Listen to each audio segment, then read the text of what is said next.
Bonjour à tous, bienvenue dans ce nouveau numéro de la météo du Bitcoin, jeudi 25 novembre. On rappelle simplement en weekly notre niveau des 38,2 du dernier mouvement haussier. C'était l'enjeu la semaine dernière, ça le reste évidemment cette semaine. Nous avons déterminé des zones plus basses en cas de break du niveau de support actuel. Je vous invite à regarder dans les émissions précédentes, dans les briefings précédents. En tout cas, on est encore en train de travailler ce niveau des 38,2. Si on le maintient, eh bien, tant qu'on reste sur ce niveau, les bulls sont en mesure d'aller chercher un nouveau sommet. OK? Voilà, donc c'est l'enjeu jusqu'à dimanche. Nous sommes que jeudi. Nous avons demain matin 10 heures l'expiration des options. 40 000, un peu plus de 40 000 je crois, contrats, enfin open interest, donc Bitcoin en option avec une expiration à demain 10 heures. Et le max pain, donc en gros, le max pain, c'est le prix auquel le marché a intérêt à rester pour faire perdre le maximum de gens qui auraient parié sur ces options. Et donc, ce qui me fait dire qu'il y a un fort intérêt à rester autour des 58 000. Et on y est aujourd'hui, on est exactement à 58 000 pour le moment. Bon, 58 000, c'est aussi un niveau dans les unités de temps inférieures, un niveau technique, mais malgré tout, ça reste un niveau pour les clôtures, pour les expirations d'options qui est recherché par le marché. C'est ce qui explique peut-être qu'hier on n'a pas break le support, mais ça nous pose aussi une question, que va-t-il se passer après cette expiration des options? Est-ce qu'on va repartir à la hausse? Est-ce qu'on va break le support pour aller chercher les zones plus basses et les 38,2 de tout le mouvement haussier, donc on l'a aussi tracé, hein.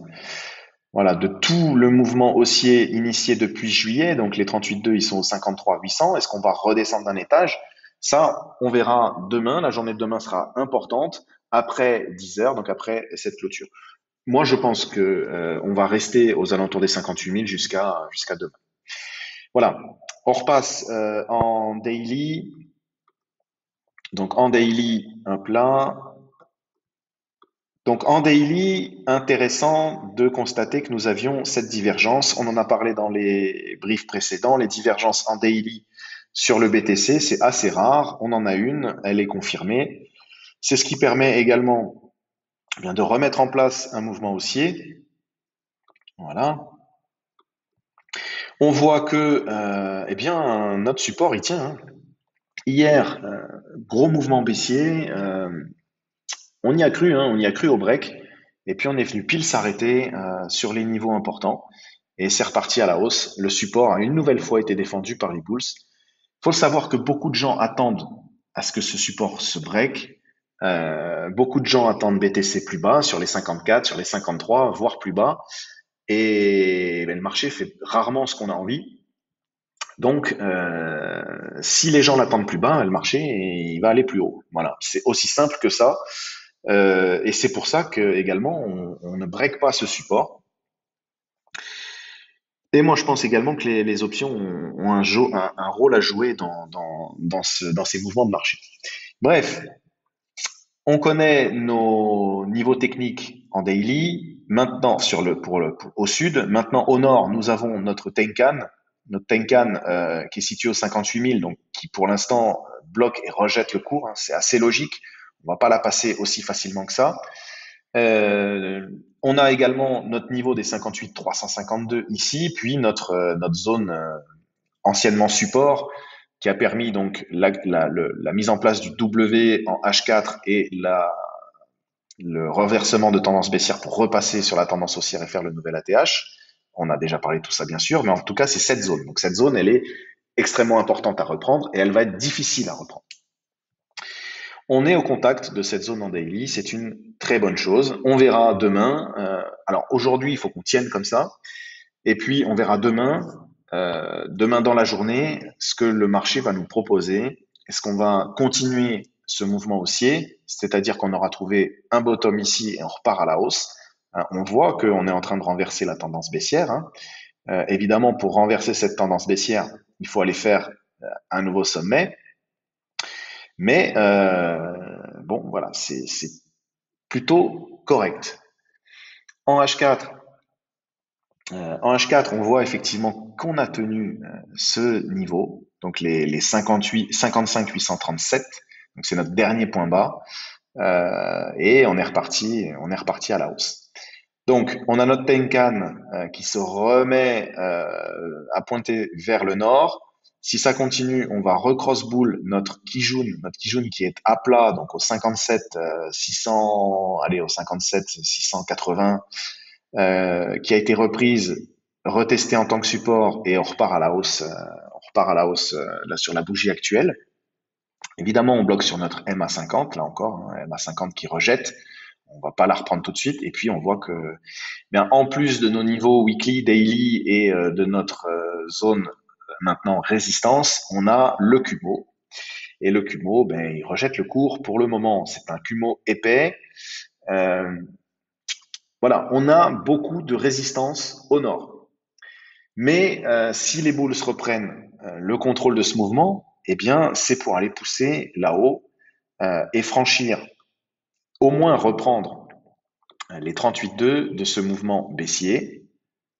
Voilà, donc les 38,2 de ce mouvement baissier qui sont situés au 59 500. Donc déjà, quand nous aurons retracé jusqu'au 59 500, donc on a une première zone ici intéressante en H4.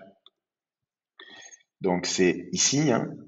Voilà, donc cette zone, on va la noter en rouge. Voilà, un peu plus foncé. Donc on a cette première zone qui est importante. Peut-être un petit peu moins comme ça, voilà. Hop. Cette première zone qui est importante. Et puis ensuite, la vraie zone visée, c'est celle-ci. Donc là, ce sont des zones dans le cadre de Fibonacci, mais nous avons aussi les supports et résistances, ainsi que le Kumo, les moyennes mobiles à reprendre. En tout cas, ce qui est intéressant, c'est que en H4, le cours évolue de nouveau au-dessus de sa Tenkan, au-dessus de sa Kijun. Maintenant, si la Kijun vient la Tenkan vient cross la Kijun, donc du bas vers le haut, eh bien, c'est de bon signe, c'est que le cours est en train d'aller vers le nord. Voilà. En H4, rien de plus à dire, hein. Le MACD est toujours bullish entre les mains des des acheteurs, pardon. Le RSI, pareil. Et puis, on a notre stochastique maison qui commence à sortir de sa zone doucement, timidement, mais qui commence à sortir de sa zone d'enfoncement. Donc, quand il commence à sortir de sa zone d'enfoncement, c'est en général pour aller chercher la borne supérieure, ce qui est signe d'un mouvement aussi. Voilà, rien n'est gagné, mais on a quand même, alors on avait ce double bottom très joli hein, ici qui a été repoussé à la baisse dans la journée d'hier, avec ce fort mouvement baissier hier, avec des mèches dans tous les sens, euh, un marché très difficile à trader hier dans la journée.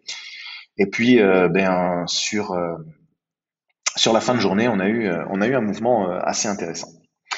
Voilà, notre point bas à tenir, on le connaît, c'est les 55 837. Notre point haut à reprendre, ben, c'est celui-ci, hein, c'est les 59 448 en H4. Donc les 59 448, autant dire qu'ils sont confondus avec les 38,2. Donc la zone à reprendre en H4, c'est celle-ci, les 59 500. Alors on va passer sur le H1. Le H1, on va se mettre comme ça. Au niveau des indicateurs techniques, il n'y a pas grand-chose, hein. On avait une belle divergence ici qui a été confirmée. Le MACD est entre les mains des acheteurs. Oui, toujours. Bon, voilà. Attention quand même. Bon, ça recross boule. Bon, les indicateurs techniques, ça va. Attention à ce qu'on n'ait pas un recross bear, une perte là de force du mouvement acheteur. On va surveiller ça quand même dans les heures à venir. Notre RSI là qui est en train peut-être de attention à ce que notre RSI ne fasse pas un creux plus bas que le précédent et ne vienne pas à cross bear. Bon, on va surveiller ça. En tout cas, ce qui est plus intéressant à noter, c'est l'action de prix et Fibonacci. Donc, On voit hein, que ce niveau a été vraiment défendu ici. Voilà. On voit qu'on est venu vraiment à chaque fois sur ce niveau et qu'il a été parfaitement défendu. Donc, c'est une très bonne chose. Euh, Par contre, donc nous avions euh, ici donc notre dernier point à reprendre. Il a été repris et ce que je voulais vous montrer, c'est plutôt ça. Donc c'est depuis notre dernier top jusqu'à notre dernier bottom. Ici, nous sommes dans le cadre d'un retracement et nous avions déterminé une zone. Donc déjà euh, c'est cette zone. Alors, il fallait reprendre les 38,2, donc ça a été fait. On a repris nos 38,2, pas de souci. Mais surtout, cette zone à reprendre, les 58 220 et les 59 000. Euh, c'est cette zone de retracement qui va dire, voilà, ça y est, les bulls sont complètement en contrôle du mouvement. On break la zone dans laquelle les vendeurs pourraient avoir un intérêt à rejeter le cours. Et ça, c'est pour aller rejoindre les niveaux qu'on a vus en H4, nos fameux 59 500. Pour le moment, eh bien, nous avons eu deux mouvements qui sont venus au contact de cette zone. Ici, on a été rejeté, et puis on vient d'y retourner, et on est de nouveau rejeté. Donc c'est une zone très importante à noter sur les charts. Là, il va y avoir un combat entre les acheteurs et les vendeurs. On voit ici que notre MA50, notre MA200, pardon, la MA50 a été reprise. La Kijun a été reprise, la Tenkan est pour le moment reprise, donc nous avons des niveaux de support intéressants avec Ishimoku. Notre Tenkan ici, on voit bien qu'elle sert de support au 57, 57 700. Notre Kijun également qui sert de support ici, donc elle est située, le plat est situé au 57, puis on a un deuxième plat ici au 57 100. Nous avons notre Kumo, notre plat de Kumo aussi également qui sert de support. On voit qu'on est venu le rechercher, puis on repart à la hausse. Voilà, en termes d'Ishimoku, on a des supports au sud si jamais ça venait à repartir vers le sud. Mais au nord, on a notre MA50, MA200, pardon, je vais y arriver, notre MA200 qui bloque pour le moment. Euh, si on la reprend, eh bien c'est pour aller s'attaquer une bonne fois pour toutes à cette zone. Nos niveaux ici, on en a déjà parlé, je ne vais pas les rappeler. Mais voilà l'enjeu de la journée. Réussir repasser au-dessus de la MA 200 H1 et break cette zone vers le haut, donc pour aller tenter de rejoindre nos 59 500. Je rappelle ce que sont nos 59 500, c'est le retracement de tout ce mouvement baissier et les 38,2 qui seront importants à reprendre pour la bonne poursuite et pour indiquer aux acheteurs et aux vendeurs également que bien les bulls reprennent un niveau de Fibonacci important et qui sont en mesure de reprendre le contrôle de ce mouvement et de retracer vers la zone des 61,8 118,6, donc vers les 62 100 64. Voilà, j'ai rien de plus à dire. Nous connaissons les enjeux du jour.